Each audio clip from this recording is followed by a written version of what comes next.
Hello and welcome back to another episode of Fully Booked, the Hidden Gems author podcast, in which Craig Touch and myself, Roland, cat some of the interesting figures and leading lights of this crazy industry of writing and self-publishing. And today I am absolutely delighted to welcome a personal friend and a fantastic writer, Mr. Mark Edlitz, who's just published a book that I have on my Christmas list called Keeping 007 Alive, which is all about the continuation novel authors of James Bond. Mark, thank you so much for joining us today. How are you doing? I'm doing great, and I'm very happy to be here as a fan of the show. Oh, well, we are not only are we delighted to have you here, but I was delighted when I was chatting to you and you're like, oh, we listened to the podcast. And it's like, yeah, it's so nice when people say that. It means a lot to us. So thank you so much for joining us, Mark. Of course, we wouldn't be here without the man himself, Craig Touch, the owner and founder of Hidden Gems and an author himself. How are you doing today, Craig? I'm doing great. Thanks, Roland, and thanks for joining us, Mark. Yeah, it's always nice to hear that somebody's listening. So, I mean, you have this big resume of things, not just the James Bond, which is always something that Roland is interested in, but you've done a lot of different things, and you've done television writing, you've done nonfiction, you've done fiction, superheroes, all that stuff. So why don't you, first of all, tell us a bit about yourself and everything you've done, and we'll go from there. Here is a potted history of Mark Edlitz for anyone who's interested, who's mostly just my mother. I went to NYU Film School, and then after that, I wrote and directed an independent feature film starring Justin Kirk. I worked on some movies in PA roles, Batman, one of the Batman movies that Joel Schumacher did, Oleana with David Mamet. I worked in the art department of an Abel Ferrara film called The Addiction. And I worked in theater for a while as an assistant director for Mamet, James Lapine, on a workshop of a musical called Muscle. And then I worked in television for a bit, working as a writer, producer, or post-producer, or story producer on a bunch of nonfiction shows, like National Geographic's Brain Games, an ABC show that called Would You Fall for That, which was sort of science experiments for real people in the real world that we sort of tricked them into, social experiments, things of that nature, a bunch of things for the History Channel, and so I've also worked in film development for RKO Pictures and worked with Susan Sarandon for over a decade at her film development company. While I was doing all of this stuff, I have had a side career and interest in writing. I also produced a documentary on extreme Star Wars fans called Jedi Junkies, where we profiled a guy who built a life-size Millennium Falcon in his backyard, as one is wont to do. His wife must have loved that. What's really interesting about that, right? It's a very cool idea. What was interesting about that is that he based his Millennium Falcon on the toy, which had 3 landing gear. But as everybody knows, the Millennium Falcon has 5. Oh, look, you've got one. I got 5. That one's Lego. So, and so he didn't have enough support. So when there was a bad wind and storm, the whole thing went kapooey on its side, and then his beautiful life-size Millennium Falcon was no more. What was it made out of? It's wood, but it was that it was not using enough stands to balance it properly. Right. So for anyone to be lifted up, yeah. So our real takeaway for this episode has very little to do with writing or publishing. It's when building a life-size Millennium Falcon and use your backyard, make sure you have enough landing gear. So, good tip for everyone. I used to have a toy when I was a kid and used to tip over all the time. Yeah. And so while I was doing all these, I almost said the word real jobs. I write. I write in the day. I write at night. I write early. I write on the weekends. I had been doing 7 days a week, and now I'm more like at 5 or 6, just to give a little mental break. And my first book took 10 years to write, and I wouldn't recommend that. This is an actual tip, which is put parameters on your topic. So my first book was called How to Be a Superhero, and my idea was to interview every actor who's ever played a superhero. And this was, I think 2010. So this was just when Marvel was becoming a thing, and superheroes were really Adam West as Batman, Lou Ferrigno as the Hulk. They weren't really accepted in mainstream media the way that they are today. So at the time, it was sort of a more niche subject matter. And I was like, well, I'm going to interview everyone who's ever played it. And so I did. I hunted down Adam West and Lou Ferrigno, Matt Salinger, who played Captain America in the 1990 film Captain America, which was really capitalizing on the success of Batman, and on and on and on and on and on. And as I said, that's a big topic. And so, the idea of interviewing every actor or actress who's played a superhero I'm being a little facetious about that, but it's too big of a topic. You could go forever and ever. After a certain point, you have to say, I've interviewed all the people I'm going to interview for the book. And that was traditionally published through Bear Manor Media. And so and the other thing about writing a book like that is that you need someone else's permission, which is to say, if you're writing an interview book, you are reliant on the kindness of those subjects to say yes to your interview. And if you don't have enough people say yes, you don't have that kind of book, and it has to be something else. And you have to find them and get through their managers, agents, publicists, often wonderful assistants. And you probably want to line all that up before you even start the writing process. No, I did it as I went. No, well, okay, yeah, but that's what I mean. Like, I think it would probably be safer if you had all those agreements in place before you even started, right? Because if you end up them all saying no, then where do you go from there? Yeah, well, this is one of the things where I felt like I wanted this book. I wanted to see this book. So I decided I was going to write it. And that's part of the reason why it took so long, is to get everyone to say yes. But people will say yes or no, depending on a lot of things. It could be based on their experience working on the thing, whether they liked it or not, whether they thought it was embarrassing or not. Sometimes there's one of the Highlander actors for years didn't want to do interviews because he understandably didn't want to do interviews because he wasn't sufficiently paid for his work. So sometimes there's other factors. And if the projects that I would tend to focus on, with one exception of Malin Ackerman, who had just made The Watchmen when I interviewed her, they were all in the past, meaning Adam West was talking about 60s Batman in the 2000s. And I personally think you often get a better interview because the subject you're speaking to isn't in promotional mode. When they're promoting a book, well, not a book, when they're promoting a movie or a TV series, they have to sell one. They've got one story and they have to stick to it. And when a little time has passed, there's more permission to have a wider range of conversation, as well as a more candid conversation. That is fascinating, isn't it? The relationship that people have with their work. Well, there's so many, I think when you're talking about actors, I agree, there's probably a ton of restrictions on them about what they can say. And I totally understand that idea that the further away you get in time from the project, the less the restrictions are going to be. Obviously, before, you don't want spoilers coming out, and during, it's like you don't want them to say anything that might be negative or that might derail the project. But then once it's done, who cares anymore, right?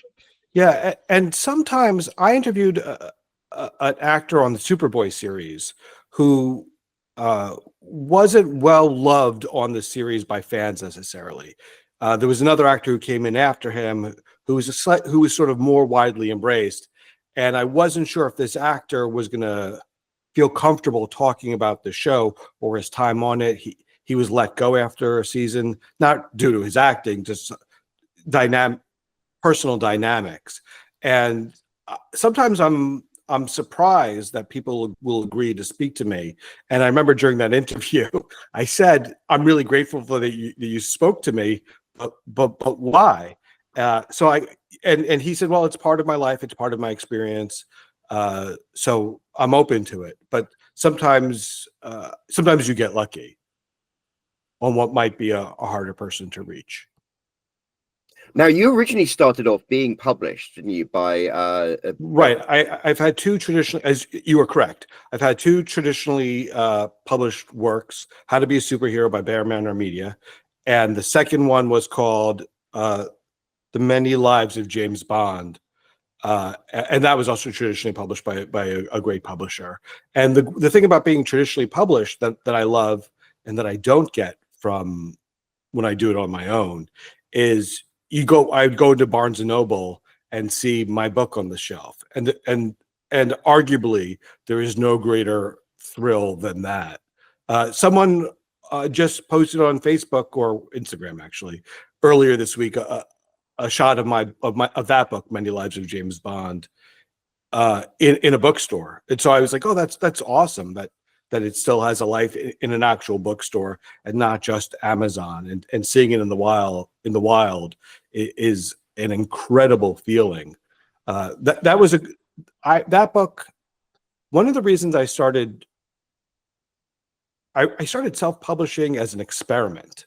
So when I wrote Many Lives of James Bond, that I had a manuscript that was, I'm going to say it was about 180,000 words.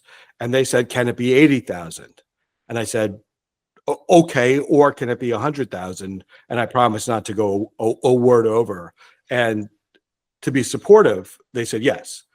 But there were, and without otherwise they'd have had to sell the book for a ridiculous amount of money, and they couldn't have made their money back, and fans couldn't have purchased it. So that's the realistic parameters under which they have to work for. And so is that because of the weight of the book and the shipping costs? Too many pages, too many words. And they wanted to put out a beautiful book. I wish I had it on me. And they did. It's a really beautiful book. And so I thought about going back to them, and they offered me another go around for my follow-up book called The Lost Adventures of James Bond. And I was like, well, as an experiment, I'll do this on my own and see what happens, see if I can do it on my own. And I was lucky enough to do it on my own. It's also, in both cases, these are books on James Bond. And I didn't intend to write two books on James Bond. I had just so much material that's what happened. And what I found is that there's a more specific community of Bond fans than, at least for me, a community of superhero fans, which is to say that superhero fans, it's a broad topic. It's Marvel, DC, all these other independent publishers. Are you movie fans? Are you comic fans? What are you, CW fans, which is a different kind of superhero than the lot? And James Bond fans also are segmented. Some are Bond style fans, some are Bond car fans, some are movie Bond fans, some are literary Bond fans. But I found, at least for me, that an easier group for them to find. And I think How to Be a Superhero could have had a better cover. We went with an illustration of a composite hero to represent all heroes, and I don't think people understood the book. Also, one of my, not problems, but one of the things that I do is I come up with weird concepts for books, which is a quirk of my own. And like one of my books, which I do happen to have, is called Movies Go Forth. And we could go back to this other stuff. This other book is called Movies Go Forth. And I did two things. Here you'll see that we didn't go with, these are more these illustrations where I hired a professional illustrator whose work I saw in other books. I was like, oh, he could do this. These are much more representative of the actors and their likenesses than my other book, How to Be a Superhero, which, as I said, was sort of a composite character. Well, I'm sorry, Craig, you're about to say something. Well, I was just wondering if you need to get the rights to, like obviously on that cover that you showed, it's clear that one of the things is Batman. It's one of the things is Jaws. Do you have to get the rights? I was wondering when you were saying about the other one, maybe that's why they did the composite, so they don't have to get all the rights. Yes. Yes, that is why we didn't do an illustration of Batman on a photograph of Batman and Superman and Wonder Woman on that first book, because as you were correctly saying, it would be expensive. When I worked with the publisher, they had a relationship with a certain company, and do I have that now? They have a relationship with the company, and they were for the Many Lives of James Bond, and there's illustrations of all the actors on the top of the cover, as well as a centered one of Daniel Craig, and that was sort of using their company made that possible. Yeah, and so these are all those things that you have to think about with nonfiction. Oh, and then the other thing, as you're correctly saying, is this book doesn't Movies Go Forth doesn't have pictures in it. Instead, it has illustrations. So that's where you pay a person whose work I admire to do these, and here's Bruce Willis. But you still need to pay somebody? Oh yeah. Not the artist, but I mean, Bruce Willis, for an artistic expression, you don't, because if this were to look like an officially licensed book, then there would be other parameters that you're talking about. But because this does not confuse anybody as the real McCoy, you're okay. Like when I made the documentary Jedi Junkies, I was terribly afraid of Lucasfilm, and in that movie we didn't use any of the sounds, we didn't use any of the music, and we didn't use any of the clips. We found sound alike music so that you could give the Star Wars vibe, but if one were to use John Williams music, you'd have to pay for that right. Now, one thing that I've noticed that's really interesting is once you moved into self-publishing your non-fiction books, to me, you kind of elevated the whole thing. I mean, you've got a couple behind you. You've got The Lost Adventures of James Bond and the James Bond after Fleming. And I know you got a cover artist who I'm very familiar with, Sean Longmore, to do the covers, and they're beautiful and they blow away all the traditionally published ones. And look at that. Look at that cover. It's amazing, original artwork, and it's got all these characters that are only from the books. You got the Saab 900 there and stuff like that. And it seems like the more control you have over the publishing process as a self-published author, the better product you are able to deliver. Yeah, I mean that's one of the things where you have a parameter that you have to work with, and then you need to find a creative solution, and you try to turn your potential weakness into something that feels more like a strength. So Sean Longmore is a respected artist who makes his living, doing like DVD art, but he's also a Bond fan. So he works with me, and that's also a thing where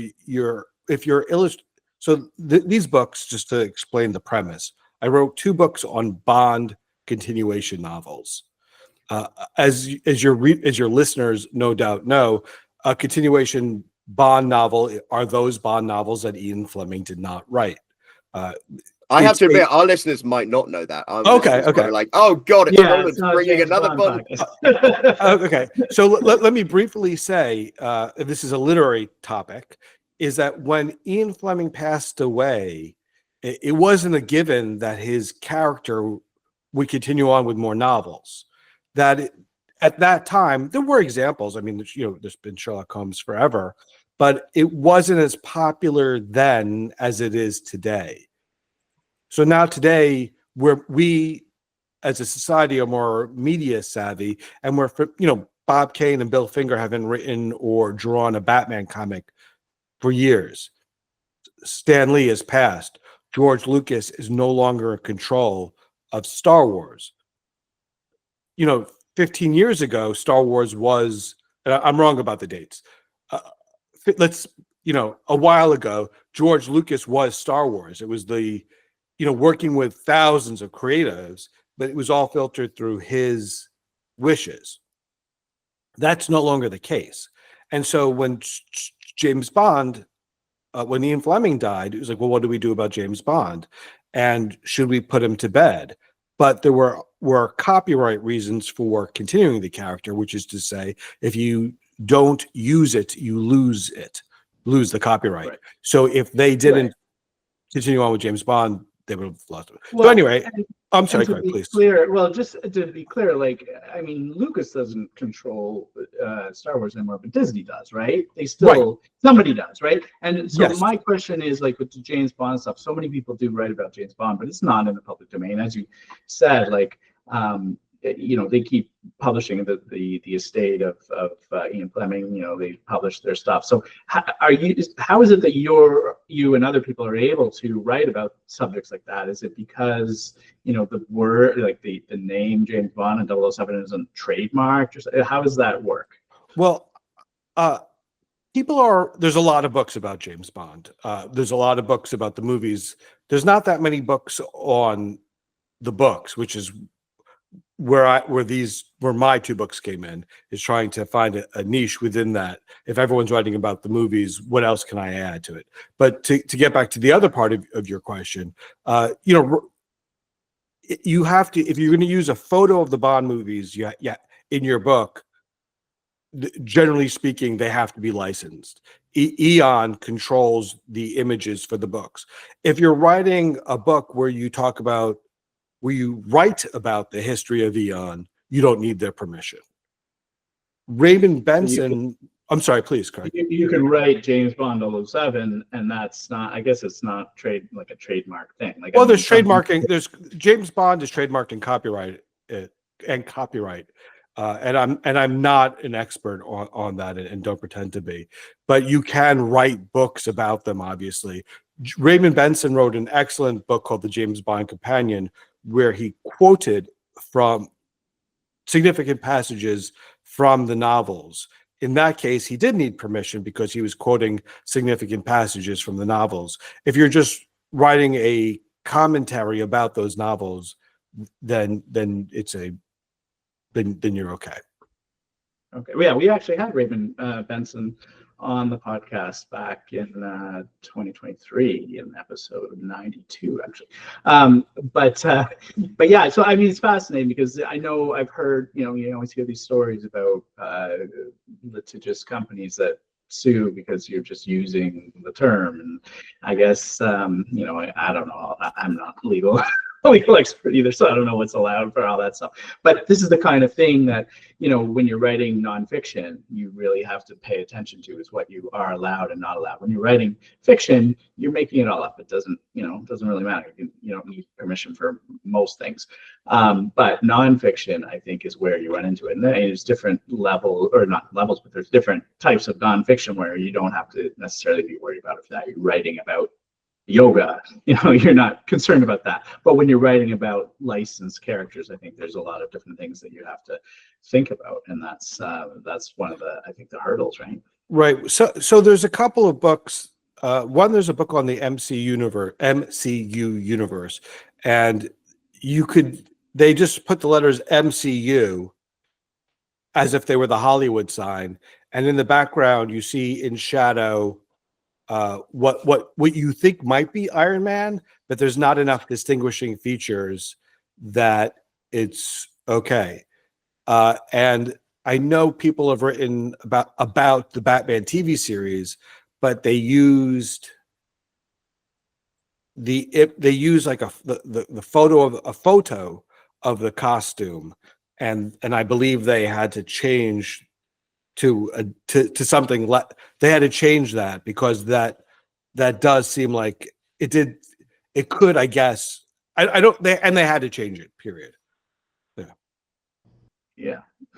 So yes, it's something that you have to be wary and mindful of, and try not to step on anyone's toes. And you seem to have navigated that very well, though. And I mean, you, in your most recent book, you interviewed the head of Ian Fleming Publications. So obviously there must have been some implied consent to what you were doing for her to do that. I don't know. I feel so, as you just said, my latest book, Keeping 007 Alive, is interviews with all the living James Bond continuation authors.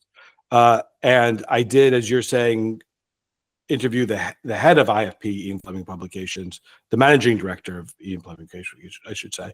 And I don't know exactly why she agreed, other than I hope and I suspect that she thought that my intentions were good and respectful, and that this would be a fair, honest discussion about James Bond and publishing, and so I hope and pray that they look upon these works as tributes and investigations into a side of the literary business that they helped form and that has been going on since the late 60s. And surprisingly, that no one in terms of trying to find your niche or your segment of fan community, everyone, as I said, writes about James Bond movies, and that's my touch point. That's how I became a James Bond fan. My access point wasn't the books, but because everyone's doing that, you have to find different areas to make your mark. And it occurred to me that no one's written a complete guide to every James Bond continuation author novel, even though there have been books like that on Star Wars and Star Trek. So I felt like I could serve the community in a honest way. And it wasn't like, oh, this isn't a give me. I had to go back and read 60 novels or so in a reasonable amount of time and provide commentary and insight and value to the reader so that they wouldn't be mad at me for them buying this book. And I always have the reader in mind. There's some James Bond fans who are very vocal on Facebook who don't like, they'll talk about taking advantage of fans. They'll talk about the prices of goods at a store. And I have those fans in my head as I'm writing so that they're the hardest fans to please. And that's who I'm writing for. Someone who is not inclined to like me or my book, who I want to win over, and that we all feel good about this experience. And I think, to me, that was one of the things that I think you do so well is you find that with self-publishing, it's all about finding the right niche. You want to find a niche that people really want to read books about that, and there are enough of them to make it profitable for you. But it's specific enough that it has to be a must purchase. And for me, I'm a complete nerd. So when you were like, I'm going to publish a book with interviews with the continuation authors, I was like, yes, that's amazing. But 99.9% of the population probably wouldn't be. But I think if you went to a traditional publisher and said, I want to publish a book about interviews with the James Bond continuation novels, they'd probably be like, nobody's going to buy that. Why are we even going to do it? But yet you self-published it, and it was such a perfect niche for such a small demographic of fans. And we had another chap, Caleb Daniels, on, who's just crowdsourced a book, The Guns of James Bond, again, which you might think most publishers would be like, that's ridiculously specific. But there was this one publisher, Headstamp Publishing, that's like, no, this is perfect. They did a Kickstarter for it. It raised $650,000. I mean, incredible. The power of self-publishing is to find your super niche. and points out. So I think people listening to this, even if you don't give a fig about James Bond, there's a very important example that you're giving of, if you can find that particular niche topic, then you will find your audience and they will pay money for your book. I hope so. I'm writing something on Orson Welles, and I don't know if it's niche or enough to make it worth anyone's while, but I am doing it, and I'm not going back whether it is or isn't wise to do so. I'm trying to figure out if this one's better with the traditional publisher, or if I should do it on my own, or if anybody wants this book. But I am writing it. That's the other deficit on my part is I'll write a book because I want to write a book, and it might take a year or two, and maybe someone will read it and maybe someone won't. But once I think it's a really good enough idea, I'm going to do it. And that's sometimes I wish I were a little bit more self-reflective and thought, well, is there a value in this? Is there a market for this? Yeah, I was going to ask that, because with nonfiction specifically, I think that it's often harder to sell mass copies. I mean, it obviously depends on the topic, but if you're selling a fantasy book, your potential is fantasy readers, right? Whereas if you're selling a nonfiction book, your potential is anyone interested in that specific topic. It's not all nonfiction readers, right? So if you're writing a James Bond book, it's only going to be of interest to James Bond fans, probably James Bond super fans. Like, I like James Bond, but I don't read any books about James Bond. So each time you've sort of narrowed your niche more and more, your potential audience gets smaller and smaller. So I guess the question is, how do people market their book to make it profitable when their niche is getting smaller and smaller, when they have that super niche? It's one thing if you are connected to the audience, and we did a podcast recently, last week, the week before, where we spoke about the idea of finding your audience through multi-platforms and through groups that they frequent, but it's a hard and slower process. If you are with Trad Publishing, they have a way of pushing it out to the bookstore. It can hit that bigger audience, but people still have to know it's there. They could be looking for it. It's a harder sell. So I was going to say, like, how do you do that? But as you're saying, sometimes you're not even thinking about that when you're writing. I'm just going to write it, and hopefully they'll find it. Yeah, I wrote a book called The Lost Adventures of James Bond, which was primarily about, but not exclusively about, Timothy Dalton's third and fourth unmade Bond films. And I thought that's very, very, very niche, but it's been something that I've been obsessed with.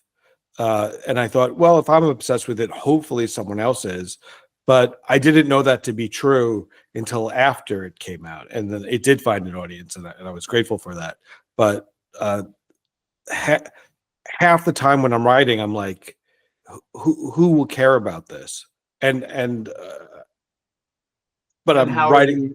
How are you then finding those readers? Is it because of your connection in that industry? Well, I ignore that question, and I push on until the book is done, and then right. Once it's done, though, what do you? And then once it's done, and I'm sure every author has said this. You go for two things. You go for the communities where those groups already reside. And for James Bond, using that as an example, that is the Facebook groups, the Twitter groups, that is the Blue Sky groups, all of those groups. They're in a pre-existing community. And then you also, with luck, have some of the more high-profile people share news about your book. And that helps too. So those are the big ways. Yeah, I used to go to one of the things. Hold that thought. I used to have like a postcard for a book, and I would go to the bookstore and put that postcard in other books that were like that. So if the subject was Alfred Hitchcock and I was writing a Hitchcock book, which it wasn't, that's what I would do. So for my Jedi Junkies movie, I took my Jedi Junkies postcard and put it in Star Wars books. And for my first Bond book, I took my Bond postcard and put it in Bond books. It's like, well, they want those books, they'll do that maybe. I'm sorry, Roland. No, what were you going to say, Roland, please? Well, I was going to say that's one of the ways you've been marketing your book is just talking to people who are interested, who then talk to other people. But it seems to be working. I mean, your latest book just got an interview in the Washington Post, which it takes more than a smile to get one of those. I got a nice review in the Washington Post for Keeping 007 Alive, and it was awesome. I do. Oh, the other thing I do is I keep a Google News blast about James Bond. So if someone's writing an article about James Bond, I'm hoping that they are interested in James Bond in general. And so I'll get, every day I get an email saying these are the articles about James Bond. And so those writers are potentially people who could review or provide some commentary about my book. So that's another thing that I do. Because if they're writing about James Bond, sorry. You reach out to those people, and what do you send them a free copy or? Yeah, I'll reach out to them and I'll send them I'll write them a note. I'll send them the press release and I'll say, hey, if you're interested, let me know. And a lot of times they're not. But if you get enough people saying yes, then you get a little press. But for every 30 letters, you only get one response. But if you get one response, that's a good thing. One time for one of my books, I tracked down the email address for as many libraries in each state as I could. So each night I would go through, and this did not work, by the way, but this is what I did. So don't do this. At least I went through each night. I picked a different state, and then I would found a list of all the libraries, go to their website, get their email address, write them a thing. So I wrote out hundreds and hundreds and hundreds and hundreds of emails. So much was Google was like, are you still a person or are you a professional business? And I had to slow down the number of emails that I wrote. And again, this strategy was not effective. I got some bites, but not enough to justify the time I spent as a lunatic writing every library. But so don't do that. You got to figure out what doesn't work before you can figure out what does work, isn't it? Yeah. Yeah, I love the postcard idea, and I think that the Google Alert thing is pretty genius as well. For a lot of people that write in nonfiction, if you set those, that's a free thing. You set that up, and you get information. And not only for that purpose, but when you're researching the book, it's great to be on the forefront of what's the latest stuff. You don't want to write a book and then find out it's outdated. Especially with nonfiction, right? That is outdated before you even hit publish. So you want to keep in the know about the latest stuff that's happening in that, and then you build up that Rolodex of these are the people that write about this often. I'm going to send them a copy of my book, or I'm going to or you can even reach out to them for your research. I think that's probably a great source as well, because that's one of the things that we were going to touch on as well, is how you would do the research for nonfiction books. Research is my favorite part of writing, and I try to go. I'm really good at finding information that I'm really good at finding information. I'm really good at tracking down people. It's one of my superpowers, and finding weird information about a topic that either nobody knows about or people know about, but they don't know the real story. And there's, so, there's, I don't know if I have a specific good anecdote to illustrate that, but I know that there are subscriptions to newspaper sites where you, and I forgot the name of it, and it's one of those things where I subscribe to it when I need it and cancel it when I don't. But there are subscriptions where you could get access to the catalog of old newspaper articles. So if you're writing about a movie or a subject from the 30s, 40s, 50s, 60s, 70s, 80s, you could find that, because it's not online in the traditional sense, but it is online through specific portals. Does that make sense?